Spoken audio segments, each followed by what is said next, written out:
Why do you not worship idols?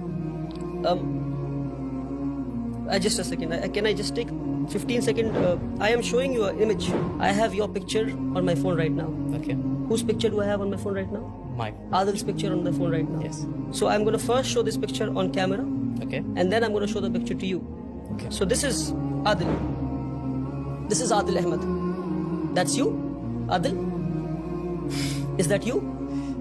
No, that's not me.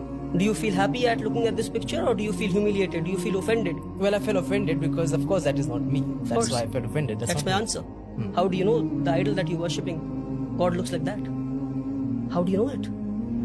अगर आप एक अदना दर्जे के इंसान, just an ordinary man, gets offended when I show you somebody else's picture and say this is you, Wow. do you think the creator who created you and me does not get offended when you stand in front of the idol who does not look like the creator?